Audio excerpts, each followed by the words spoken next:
नमस्ते, आदाब। आली के पॉडकास्ट हमारे हक हमारी ज़ुबानी में मैं नूर आप सब लिसनर्स का स्वागत करती हूँ। आज आली के पॉडकास्ट का ये पहला एपिसोड है। मैं उम्मीद करती हूँ कि हमारे लिसनर्स ने आली का नाम ज़रूर सुना होगा। इस एपिसोड के ज़रिए हम आपको आली के बारे में, आली किस उद्देश्य से काम करती है, इसके बारे में जानकारी देंगे। आज हमारे साथ आली की एग्जीक्यूटिव डायरेक्टर रेनू मिश्रा जी हैं, जो कि एक लॉयर हैं और पिछले 20 सालों से विमेंस राइट्स पे काम कर रही हैं। आपका बहुत बहुत स्वागत है रेनू जी।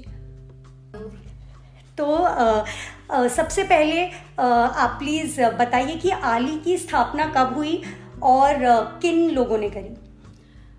नवंबर 1998 में महिला अधिकार पे काम करने वाली कुछ महिलाओं ने और महिला वकीलों ने इसकी स्थापना की थी। और इसका खासकर जो उद्देश्य ये था कि अगर हम अपने समाज में देखें तो बहुत सी महिलाओं के साथ में जिसको कहते हैं कि भेदभाव हो रहा है, हिंसा हो रही है, अत्याचार हो रहा है। और जब भी उन्हें खासकर जो जस्टिस डिलीवरी सिस्टम है जिसको कहें, अगर उस तरफ जाना हो तो उन्हें वकील चाहिए।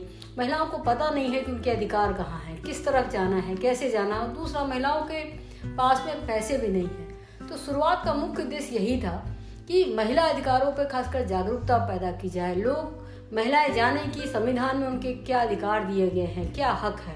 और केवल ये नहीं कि वो हक है क्या है, ये भी कि उन हक को कैसे लिया जा सकता है प्रैक्टिकली, कम्युनिटी की महिलाएं कैसे ले सकती हैं। और केवल वो महिलाएं नहीं जिनके पास धन है या जिनके पास जो समृद्ध हैं, वो महिलाएं जो बिल्कुल नहीं पढ़ी लिखी भी हैं, वो महिलाएं जो बहुत गरीब हैं, वो महिलाएं जो बिल्कुल हाशिए की हैं, उन्हें कैसे उनके अधिकार मिल सके, वो कैसे न्याय तक पहुंच सके। उसका खासकर आली का मुख्य उद्देश्य ये था। तो जब आली की स्थापना हुई उस समय में और अभी के समय में क्या आपको कुछ बदलाव नजर आता है? बदलाव, अगर हम दो बदलाव हम देख सकते हैं। अगर हम बाहर बदलाव देखें, अगर हम आज से 25 साल पहले की बात करें नूर, तो बहुत कम महिलाएं निकल के आती थी। उनके साथ होने वाले खासकर जो सेक्सुअल असॉल्ट की घटनाएं हैं, काम के स्थान पे जो उनके साथ सेक्सुअल हरासमेंट हो रहा है उनकी बात है, चाहे उनके साथ स्टॉकिंग की जा रही है, मोलेस्टेशन, उसकी बातें बहुत कम महिलाएं निकल करके बाहर आ पाती थी। वो बहुत ज़्यादा अपने दोस्तों में, मित्रों में, रिश्तेदारों में या घर में कह पाती थी। अब महिलाओं के अंदर ये हिम्मत आ रही है कि महिलाएं बाहर निकल करके आ रही हैं। महिलाएं अपने ऊपर होने वाले इस भेदभाव और अत्याचार को बता रही हैं। और बहुत सी महिलाएं न्याय पाना चाहती हैं और इस न्याय में ये भी चाहती हैं कि जो कल्प्रिट है उसको जो यथोचित सजा का प्रावधान हमारे कानूनी सिस्टम में दिया गया है वो मिले। तो ये बड़ा फर्क दिखता है। दूसरा, अब तब के कंपेरेटिवली अगर हम देखें तो अब लड़कियों में हिम्मत आई है। अब उनके अंदर से डर गया है। कानून एक बड़ी ताकत है। जब भी कोई महिला को या किसी भी महिलाओं को पता चलता है अपने हक के विषय में, अधिकार के विषय में, जो कानून कह रहा है, जो संविधान कह रहा है, जो हमें मिला हुआ है, तो उनके अंदर एक अलग सी ताकत पैदा होती है, एक निडरता आती है, एक हिम्मत आता है और उन्हें आगे बढ़ने की, और जिसे कहते हैं बराबरी का समाज बनाने का एक जरूरत पैदा होती है। वो एक फर्क देखा जा सकता है। तो अब आप ये बताइए कि ये इतने सालों बाद आप ये पॉडकास्ट करने का विचार कैसे आया और इसके पीछे का क्या उद्देश्य है?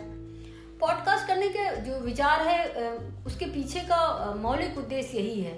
एक तो यह है कि लोगों को पता चले कि ये महिला अधिकार संगठन क्यों बने हैं, और अगर उसमें भी बात करें कि आली क्यों स्थापना हुई, क्या वजह रही या क्या ऑर्गेनिकली जिसको हम डेवलप्ड ऑर्गेनाइजेशन कहते हैं, या क्या डिमांड रही जिसके कारण 25 साल तक ऑर्गेनाइजेशन चली। क्योंकि ये सोच के साथ ऑर्गेनाइजेशन नहीं बनी थी कि हम 25 साल तक काम करेंगे। लोगों की डिमांड आती रही और हम चीज़ों को चेंज करते रहे, सीखते रहे, सिखाते रहे और बदलते रहे और आगे बढ़ते रहे। तो खासकर ये है कि एक तो ये है कि आम इंसान को पता चले कि महिला अधिकार संगठन के क्या मायने होते हैं, आम लोगों को पता चले कि कानून क्या है, आम लोगों को पता चले कि इन कानून तक पहुंचा कैसे जा सकता है, आम लोगों को पता चले कि क्या रास्ता हो सकता है अपने हक और अधिकार को प्राप्त करने का, जिससे ये समाज जिसे कहते हैं कागजों पे बराबरी की बात ना हो, वास्तविक बराबरी मिल सके। तो मुख्य उद्देश्य अगर हम देखें तो ये वही है इस पॉडकास्ट के भी करने का।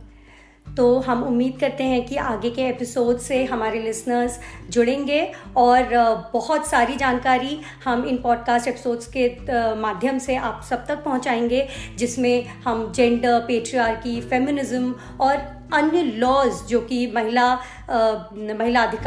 अधिकारों से संबंधित हैं, वो सब लॉज आप सबके सामने जानकारी देंगे उन सब के बारे में। तो इसी के साथ आज के एपिसोड का अंत यही होता है। बहुत बहुत शुक्रिया रेनू जी हमारे साथ जुड़ने के लिए। धन्यवाद नूर।